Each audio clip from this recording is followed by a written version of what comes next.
Welcome to the Clean Library Podcast, where content meets conscience.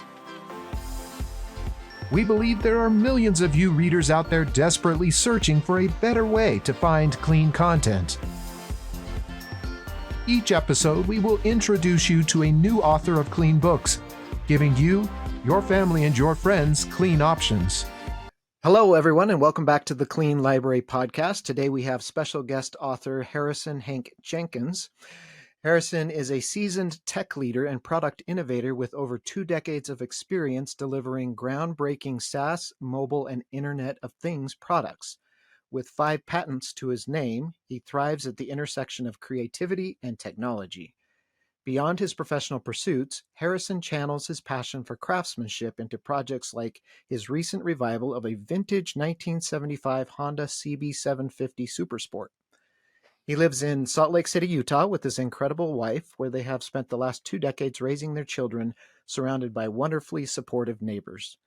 Salt Lake City's proximity to so many outdoor activities has fueled Harrison's love for all kinds of outdoor adventures. The only downside to his hometown is its distance from the amazing sailing waters of the San Juan Islands in the Pacific Northwest or the British Virgin Islands. Hank is always interested in talking with his readers, so if you're interested in inviting him to your book club, store, school event, or podcast, please visit his website, which we will put in the show notes for you. Well, welcome, Hank. Thank you so much for being with us. Thanks, Marcus. Great to be here. Thanks for having me.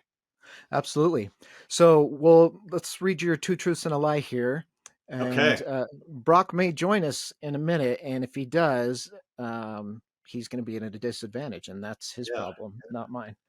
So he just said who's winning this contest now? You're still ahead of Brock, is that right? Yeah, so I'm still ahead 5-1. So here's our little scorekeeper.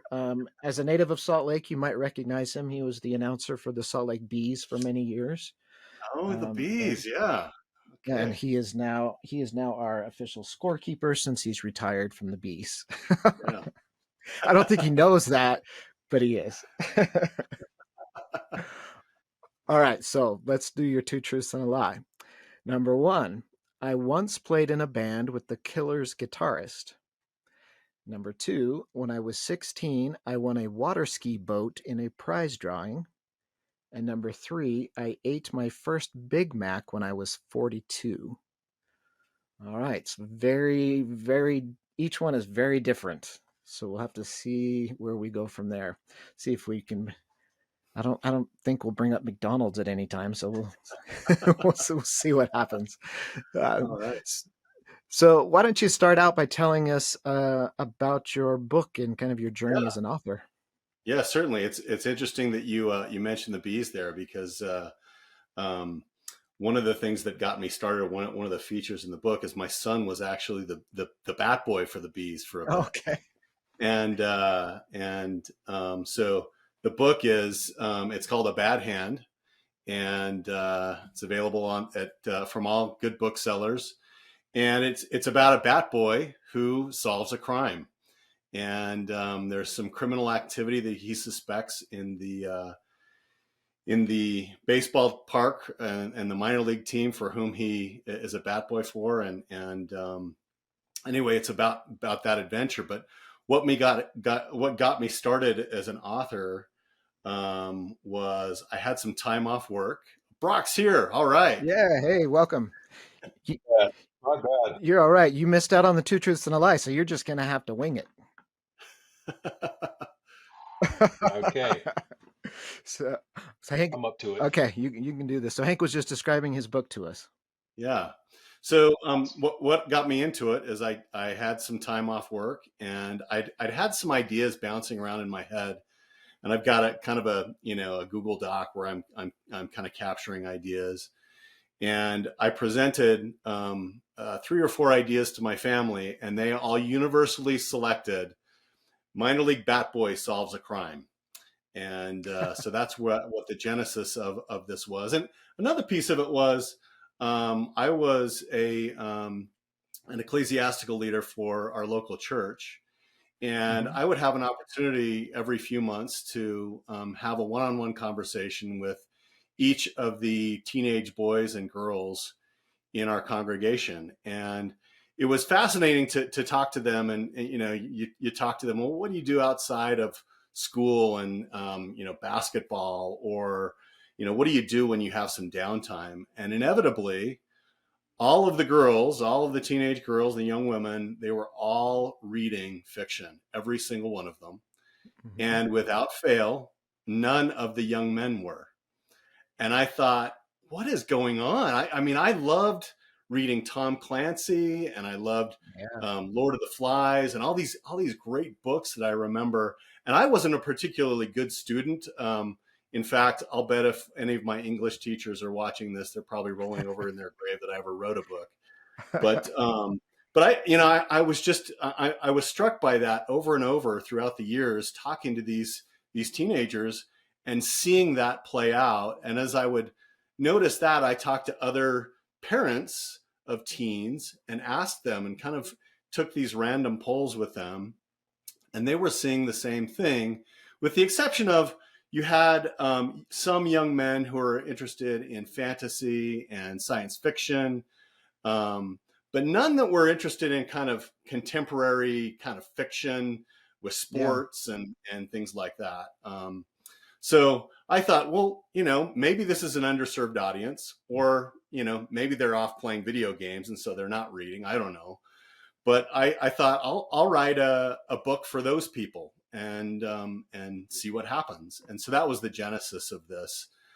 So there's baseball, and there's motorcycles, and it even features the Japanese mafia, the Yakuza, which features prominently with the title "A Bad Hand," because there's all kinds of metaphors that play off of that. So that's Yeah. how I got started, and just finally published 2 weeks ago. Yesterday was Cool. my release date. So really fortunate to be talking about it with you guys. So, Yeah, congratulations. so keeping with the baseball theme, have you All found right. in your short release, if you build it, they will come. If you write it, they will read it. I've had a lot of support from family, friends, former coworkers. So far, it's great. I think I'm kind of that through that first wave, and now I'm on to, like, telling people who don't know me about it.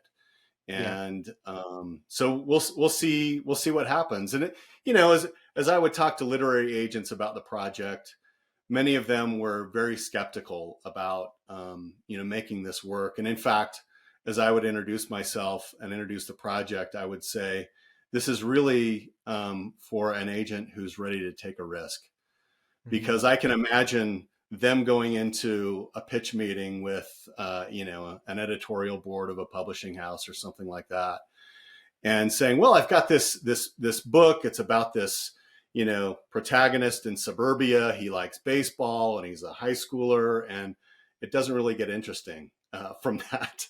And so we'll see it. We'll see if the if plowing the cornfields over really translates into something that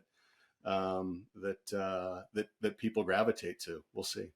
Yeah, and this is a discussion I'm really passionate about, and I've been part of some conversations online on X and stuff, just about why aren't men in general, but young men in particular, why are they not reading? Yeah. And I don't think the act of, like, you can't say it's just the act of reading they don't like, that, because Yeah. they love stories too. They love good stories. One of my theories is walk into any major bookstore, and the books sitting on that front table, walk into any library, the books, they're all romance or fantasy, Hmm. almost Yeah. all of them. Yeah. And those just don't appeal to that audience, you Yeah. know. Yeah. And even the fantasy, and it's almost like we've limited young men to telling them that's all there is for you is this deep fantasy or high fantasy. And frankly, I was a huge reader, and I was never interested in fantasy as a young man. Yeah. But I read some Terry Brooks, and I read Lord of the Rings later in life, but yeah, read The Hobbit. But yeah, fantasy was There was one Terry Brooks Magic Kingdom for Sale. There's probably some who've read that in your audience, but yeah, there's and I noticed a similar kind of trend among the agents as well. There are very, very few male literary agents. They're there for sure, but I'll bet the ratio is probably 4-1 Yeah. in favor of females to males. And my son majored in editing and publishing at university, and there was less than 5 males in the entire major. It was all Yeah, women. yeah, Which I just found, as someone who loves books, I just found that yeah, crazy. yeah. And like, what happened to the adventure novels of old, the Swiss Family Robinson, Journey to the Center of the Call of Earth, the Wild. Yeah, Call of the, yeah, like yeah, that adventurous spirit that you got through books. yeah, I mean, I love that growing up, and it's just, you don't see very many authors writing it, and I think that's why, because they yeah. go to agents, they go to publishers, and they don't want it because that's not what they're pushing on those front tables. Yeah, It's on, and I figured it's probably there's probably a complex mix of supply and demand at play yeah. here. It's not I don't think it's an easy thing to fix, but I'm kind of doing my part, and we'll see what happens with it. Well, I've got a middle grade book that's like kid detectives, and the first book is about a missing Babe Ruth baseball card, so they can read mine in junior high and then read yours in high school. Awesome, that's great. Yeah, I'll have to check that out. And I mean, just like the Hardy Boys, I loved. Tom Clancy was Yeah. another one I loved growing I up. remember reading Encyclopedia Brown. Choose your Yeah. own adventure. Choose your own adventure for me was like, I couldn't get enough of those books. See, those ones drove me crazy because I kept my finger in every option, and I had to go back and read every single option. And Yeah. you get to so many permutations that you just lose it. I don't know, maybe I was too OCD or something. I don't know. But that's really cool that you're targeting that audience. So did you end up going with the traditional publisher? Did you find an agent to pick up the book? No, I didn't. And, I probably could have been a little bit more patient and kept trying. But ultimately, I kind of had a small window to get this project done. Yeah. And so I figured, I can control my own destiny a little bit more with all the great resources and tools that are out there for independent authors. And so I did an independent, started my own LLC for a publishing Yeah. company and published it that way. Very cool. What was? Which does, Go ahead, Brock. I was going to say it, which does make me wonder if you think about that genre of book that we were talking about. I wonder if sort of it's coming back to popularity maybe through this resurgence in independent Yeah. authors, right? Yeah. Where the control isn't necessarily with the publisher who's driving for fantasy genre or romance or whatever from a popularity standpoint.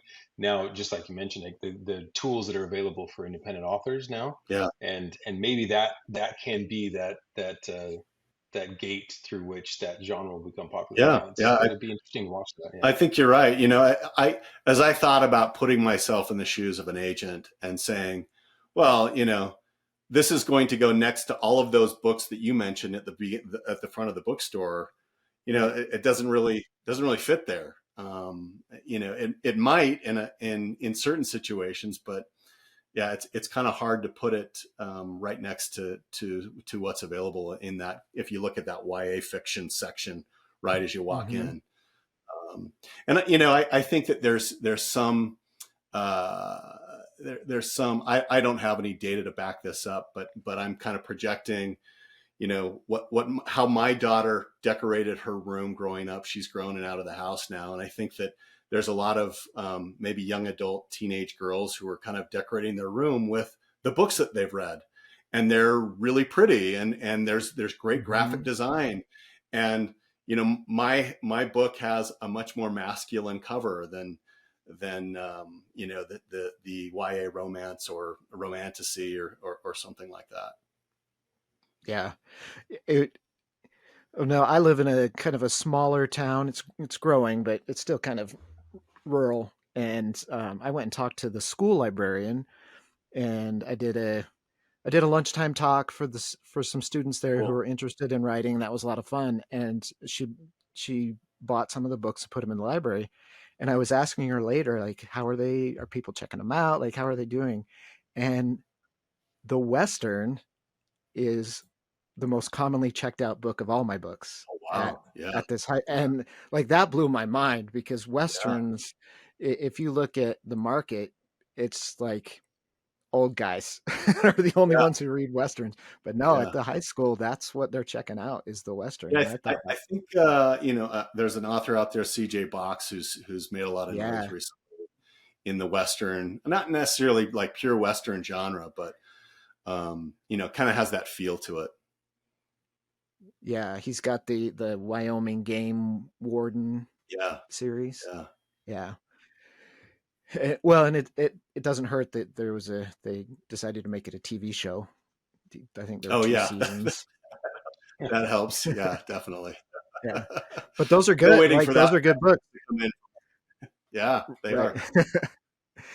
And I don't remember if I heard about the TV show first or the books, but I started reading them, and once I read one, I think I've read 20 of them now because he's got a Yeah, ton, right. and Yeah, they're all great. yeah, Um, so I think that there is, yeah, you're right. I don't know all the mechanics of the supply and demand and all that stuff with the books, but I think there's a certain truth to the fact if those books are there and in front of them, they'll they're more likely to read them. But if a teenage boy walks into a library or bookstore now, he's not going to feel like this is a place for him because yeah. nothing on display is to his interest. Mm-hmm. You know, Mm-hmm. Yeah, um, Which I think speaks to the fact that the industry just needs some mechanism to draw attention to independent authors more, right? It's ripe for a disruptor in that space that can bring to all of these readers some more of the independent author books, right? yeah, yeah, We ought to look into that, Marcus. We've heard that before. Yeah. yeah. It'll be interesting to see if this changes. In I mean, we could go deep into real deep into young men and how like the 20 something age range of young men are actually moving politically as well as a group, yeah, and yeah. will that impact the books they want to read? There's a lot of data there that I guess if I were a professor in a university, I would look at. But Yeah. In fact, I saw a study just the other day that talked about, and this is in an Ivy League school, that talked about students are coming less prepared to read big books and long books and prepared to really dig into that. I think that's a function of the other media that we consume probably, but yeah, I think that's and I also couple that with another study where they talked about the ability to empathize with other people, and those who read fiction have a heightened sense of empathy because I think it's because they're probably mapping out feelings in their head and sorting through those in their head as they're reading and consuming the words on a page as opposed to seeing somebody cry. Well, they're they're reading about the signals or the hallmarks of somebody being upset, and so they're hmm processing that in a different way as they read fiction. Um, so we'll probably see more studies on that to come, but there's some yeah, interesting research out there being done on that. that's really interesting. And I mean, as a national average, the reading level of high school graduates has dropped considerably in the last 30 years. Um, but there's still, a book doesn't have to be complicated or long to be good either. Like Louis L'Amour Yeah, books are very simple, They're not very long, and they're Yeah. amazing for great Yeah. adventure westerns. I mean, that was Yeah. that was another author. I remember being surprised by how much I liked Jonathan Livingston Seagull when I was in high school. I was like, wow, this is really interesting. It's about a seagull, but I really like it. Yeah, just getting them to crack open that motivation to crack open the book and Yeah. actually read Yeah. a couple pages. And so I love that you're at, at least putting a book out there that once they start reading, they'll be interested in because they're Yeah. topics that That's the actually they hope. can Yeah. relate to, you know? Yeah. Yeah. So your son was the bat boy for the bees, but where did the interest or how did the Yakuza come into Yeah. play? Yeah. That's a great question. So I have a neighbor that used to live across the street from me, passed away before his time, left a family behind, and he was a good friend growing up to me as well. He was a few years older than me, but he had this deep love for Japan. He lived there for a few years, and he would often take neighbors to go tour Japan. He just had this great love. He found out one time that I was going to Japan on a business trip, and he said, "Oh, you got to go check out this thing, and then you got to go to 7-Eleven, and there's these things in the back in the freezer, and Yes. you got to go do this." He was just so passionate about this country, and I traveled abroad a little bit, and but his passion just made me that much more excited to go to Japan. And it's not like I bumped into any yakuza over there, but as I was kind of researching crimes that overlap with baseball, I'm like, well, there's Japanese baseball players. There's a lot of them. Hmm. Hmm. You have Otani for the Dodgers these days. You had Ichiro for the Mariners, and there was kind of this natural relationship between Japan and baseball. And I thought, okay, what kind of crimes are there in Japan? And I came across this notion of the Yakuza, and just a fascinating, Yes. subculture within Japan that I had never really been exposed to. Maybe I watched Man in the High Castle, and they had some references in that Hmm. series to the Yakuza, but I didn't know about them and their different rituals and their history goes back all the way to the Edo period of Japan and the Yep. samurai and the trade routes between Kyoto and Tokyo. And there's just some amazing history and culture with that kind of sub story there. Yeah, that's cool. So did you try the egg salad sandwich at 7-Eleven? I did not. I did not try the egg salad sandwich there, but they had these packaged little triangle things in the back. Yeah. And Yeah. so you've experienced, you've been to Japan maybe. Yeah, we lived there for a year, and Oh I yeah, held okay. off because I'm like, I'm not buying an egg salad sandwich from a from a 7-Eleven, but I finally did. It was one of the greatest egg salad sandwiches I've ever eaten. They're Fantastic. Yeah. amazing. The 7-Elevens are crazy. Oh, Um, when I go well, back, egg salad sandwich at do it. 7-Eleven, I'll be. Totally do it. And we went to a baseball game too, Oh, did you there, really? and Fantastic. they are insane. They are so fun. Yeah. Every every batter has his own song or chant that everyone in the stadium knows. And so he gets up to bat, and the entire stadium is just singing this chant specific to That's the great. batter. Um, Yeah. yeah, it was wild. It was so cool. Like the biggest difference is that instead of smelling like hot dogs and nachos, it smells like fish. But it was so Oh, much that's fun. great. Baseball in Japan is, if you're there during baseball season, you've got to go. Yeah, It I was didn't get so a cool. chance to go to a game. I was there for maybe about 3 days, and I had client meetings and things like that for dinner. but I remember like waking up out of my hotel room, getting out and like, what am I going to go eat? And so I'd go into McDonald's and I would point to the menu items because I was just so terrible at Japanese. Uh-huh. But yeah, that was how I fed myself there. Yeah, I started taking some lessons, and I could say like I'm sorry and excuse me and stuff like that. And About what my I ended up son with. my son ended up going back for 2 years, and he's fluent now. Oh, But fantastic. yeah, Japan was amazing, and that's actually like the Yakuza.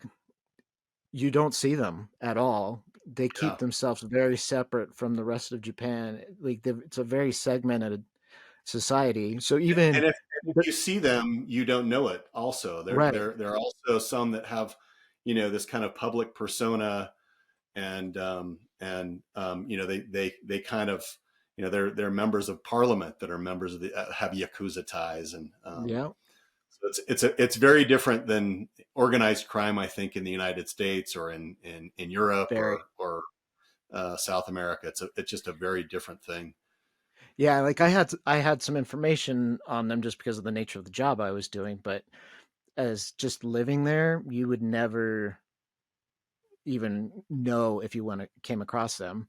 It's just they Yeah. just keep themselves very separate. I worked with the Japanese police quite a bit to train them on Okay. how to deal with Americans. They Hmm.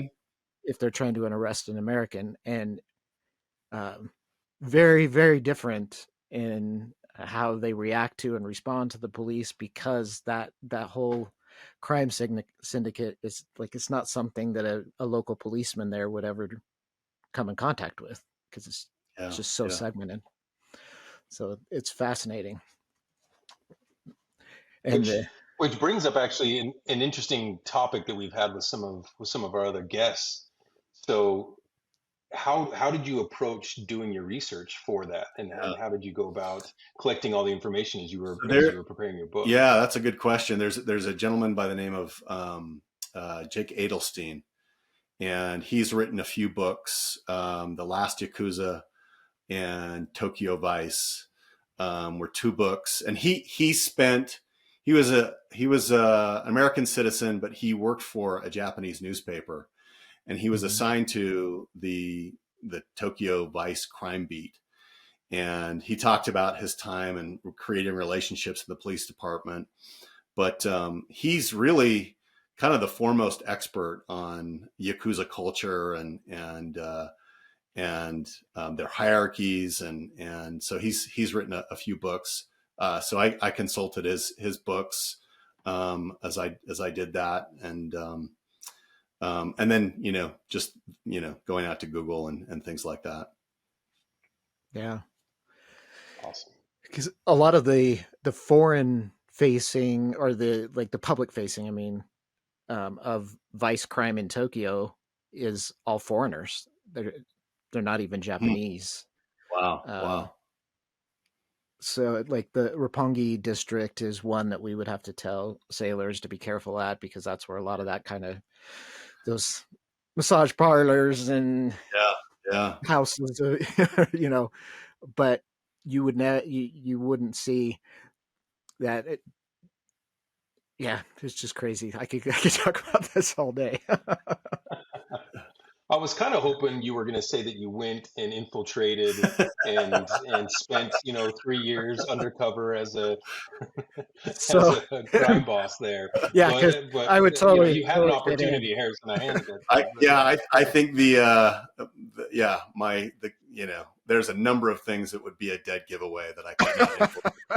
First and that you foremost couldn't of pull which, off. I don't speak Japanese very well. Yeah, there you go. That would be that would be it.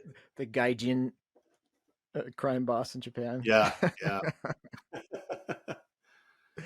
So It does make me wonder though, understanding that you frequented McDonald's there, if that was it a Japanese Big Mac that was the I was only there for first time you'd breakfast, ever eaten a so Big Mac? I Yeah. was only there for Oh, okay. breakfast. So eggs was on the menu, mhm.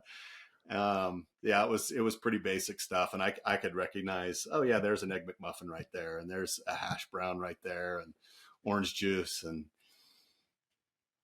but yeah, it was All it was right. it was an experience just getting around. But it's one of the things I like to do, and it's just ride the train, ride public transit, and Mm-hmm. um, yeah, it was a fascinating country though, just in so many different ways. Just how clean and organized the subway systems are, and Oh public yeah. transit. It's unbelievable. Did you ever take the subway during rush hour? I suspect it was I certainly was cramped up in, but it wasn't like some of the YouTube videos that I've seen where they're just like pushing and Pushing. pushing, Yeah. and it looks like the subway's going to burst. But yeah, it was certainly crowded, but Yeah. it was good. The way we figured it out, because we couldn't read the signs, is we'd figure out the time that our train was. Like we'd go on Google Maps and figure out the time, and then we knew that whatever train arrived at that time was the right train because they're so precise. So yeah, so precise. That I actually allude to that in the book too. Is you know that there's a as the yakuza boss is kind of he comes upon an estranged daughter, and he's trying to tail her a little bit, and he's setting his watch by the time that she's going to be on a given train, and so yeah, there's an allusion to just how precise that society is about timing, and how it needs to be by carrying that many people through its public transit system. Right, right. I mean, can you imagine that the density if the trains weren't Oh working on yeah, time? Like it'd be a madhouse. yeah, So in your application, when you in your introduction information that you sent to us, we asked the question, "Is your book clean?" And your response was, "Well, you didn't tell me what clean means, so yes, I think so." yeah, And we do that on purpose to kind of spur that conversation. So for you, what does being clean mean? yeah. I think that for me in this book, there's a little bit of violence in it. It's kind of PG-13 type violence, Hmm. just because of the Yakuza association. You have to, as you're building the identities of these characters and just how bad they really are. You kind of had to illustrate that, and instead of just saying, "Oh well, yeah, this is a really bad guy," Yeah, right. and so there was some of that, but I wanted to not have any really coarse language. Um, you know, there's a lot of sex and pornography that's in a lot of media these days. I wanted to avoid that as well. There's a Hmm. romance story, but certainly PG on the romance side for sure. Yeah, and that's kind of one of the only ways we have to describe is using movie ratings. Yeah, Just yeah. because there's no other That's industry back to standard the there. system. Yeah, yeah, So, and I I think there are people that would argue, oh well, the young men aren't going to want it if it doesn't have all this stuff in it, and I would say that's not true either. Like the young men I've worked with don't want that kind of material, and yeah, I've yeah. you know There are certainly a broad swath of the population that does, but there's also a sizable population that doesn't. yeah. Um, and and for me, it was kind of like as I read to my son. He's out of the house now, but we read Holes together. We read Hatchet by Gary Paulson together, and we got to this point where it was like we are having a more and more difficult time finding books that we both enjoyed together. Yeah. And so that was one of the things that I wanted to do is write a book that he could enjoy, as a teenager and even later in life. I'm getting more adults that like the book as well, so that's kind of gravy, I guess. Yeah, and I mean, like for years, I've been involved in scouting and and working with young men, and to be able to tell them, hey, you can read this book and not have to worry about it Yeah. is something that's not, like you said, it's not really easy to do. And I don't want to be the one giving them a recommendation where then their mother comes at me later. Yeah. How dare you recommend this to my son? And I think there are many young men that have this kind of appetite for adventure too, and just kind of seeing something beyond the halls of their school and their home, which is you look at the time that they spend, it's mostly at school and at home and at friends homes. And giving them something outside of that is part of the fun. And I think there's a big appetite for that. Yeah, I agree. And I would say too that, oh, sorry, go Marcus. ahead. Yeah.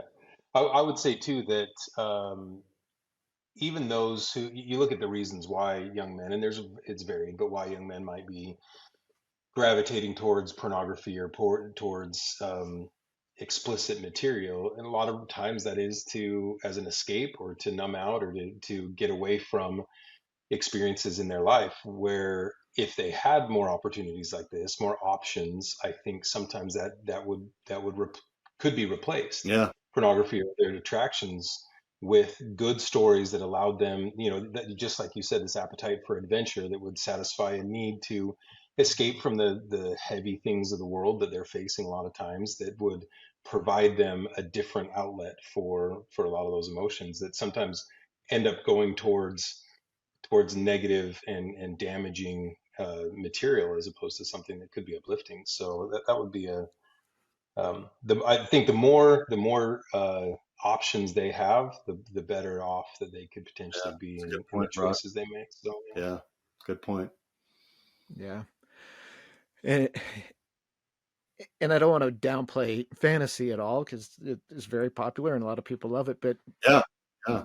the only there isn't just adventure in fantasy. You can have adventure outside of a fantasy world, and sometimes having a story that's more realistic in the present is something that,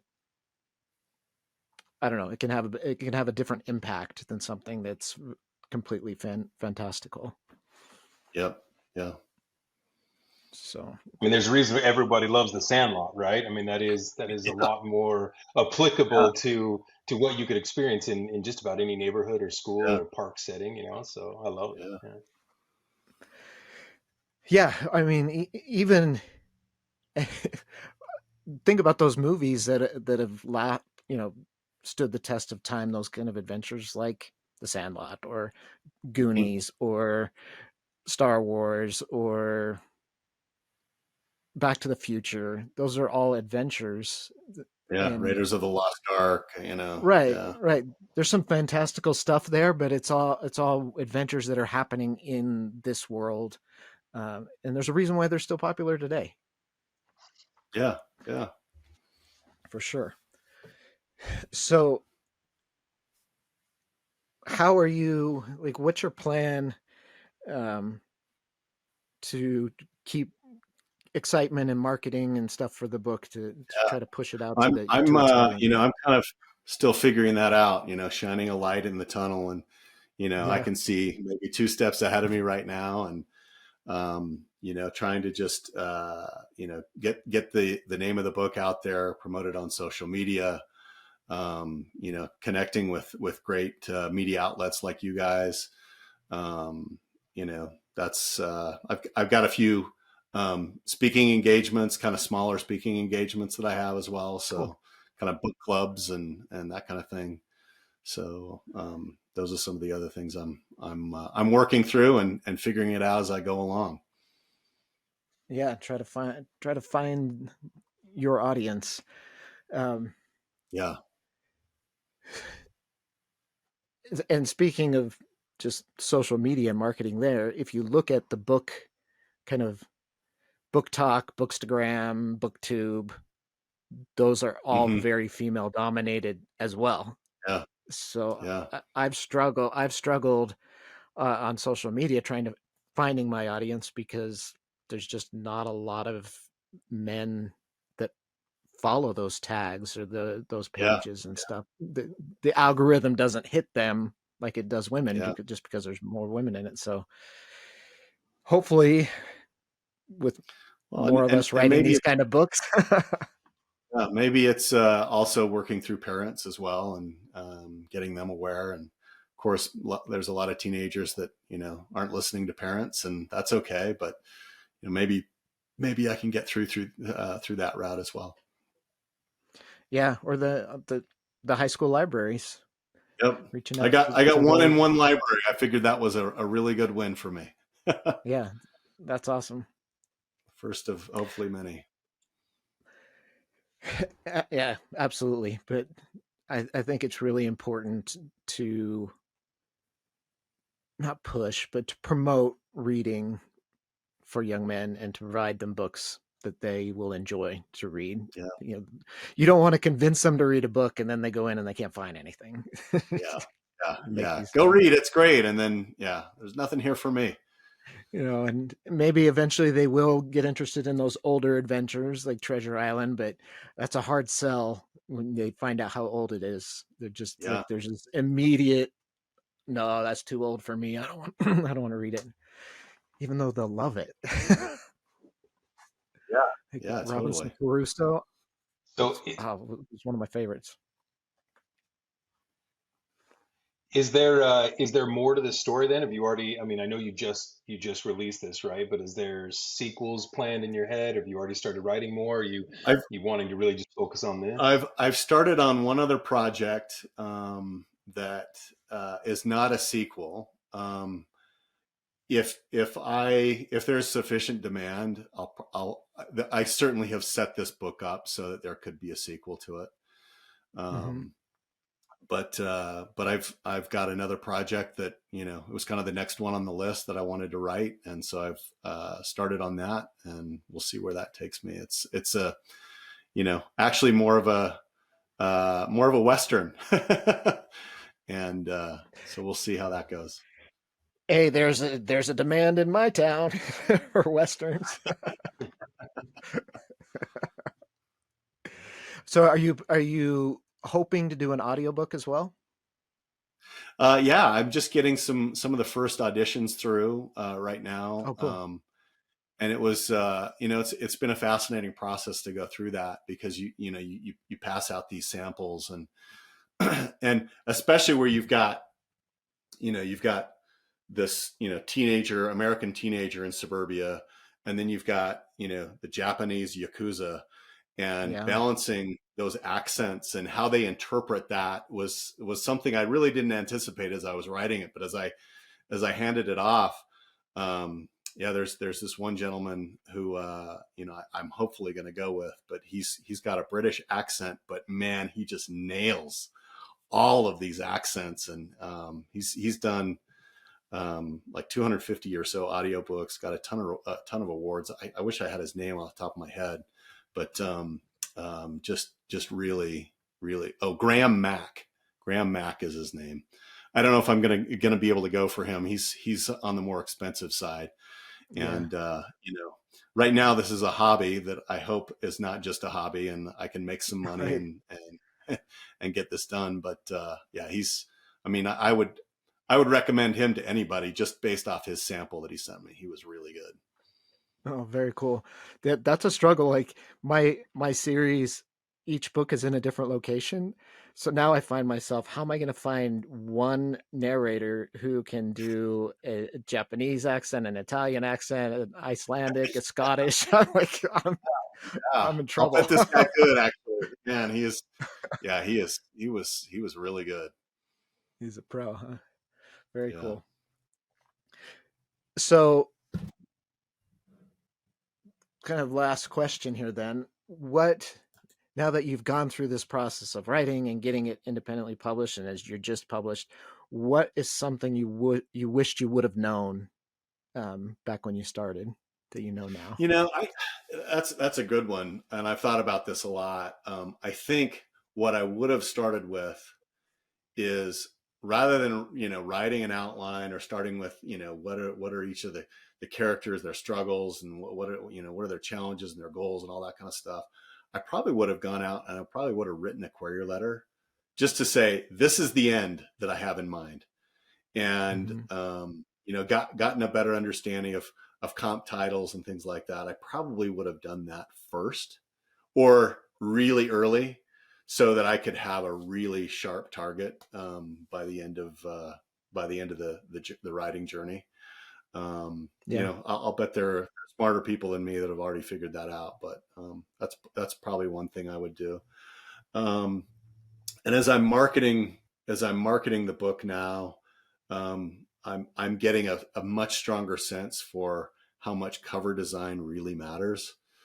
And because I'll promote it to an audience, and if it's not something they expect, well, they'll probably just ignore it. Who knows?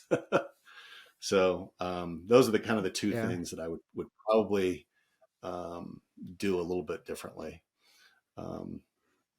But I did get a really, really good editor. I was lucky to have somebody read through it, and it was, he just cut out so much garbage that I had in there, just unnecessary detail. He's like, you don't need this, and he had some really, really good recommendations that he walked me through.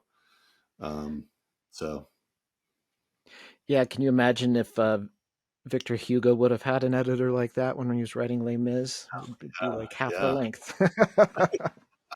Yeah. All right. Well, this has been really cool. And word processing and all that stuff, right. Man, it's a different game these days. I can't imagine doing it that way. It'd be so hard. Ink quill and oh man, that would be tough. Ink on your fingers. You can't share it with an editor online and see live edits as he goes. Yeah. All right. Well, we did talk about McDonald's a little bit. We did. That's pretty crazy. I tried to work it in there and see if he would bite, but he didn't give me anything. So, All right, so let's remind everyone of your two truths and a lie, and then we'll go ahead and guess. So, number 1, I once played in a band with the Killers guitarist. Number 2, when I was 16, I won a water ski boat in a prize drawing. And number 3, I ate my first Big Mac when I was 42. All right, so Brock, you did jump in late, but I think you got most of it. So what do you think? Oh man, and we didn't really touch, other than that brief McDonald's, you didn't slip up at all, Hank, in any of those areas. No indication of the fact that you do any sort of water sports or that you play any musical instrument, at least that I picked up on. So, but I do think I'm still going to stick with, I think that McDonald's one is so specific. It makes me wonder if that is one of the truths. So I'm going to go on a risk. I'm going to go out on a limb here and say winning the ski boat is the lie. But I'll let you, Marcus, see where you align. So it's, I mean, we didn't talk about ski boats other than, your bio, you talked about sailing in the San Juans. And the Killers are from your area, so that's possible. I just think if I was going to lie about when I had my first Big Mac, I would go with like 25 or 26 or something. 42 seems very specific. So but clearly I have no idea. So I'm going to go with number 3. I ate my first Big Mac when I was 42 as the lie. You got it, man. The record continues.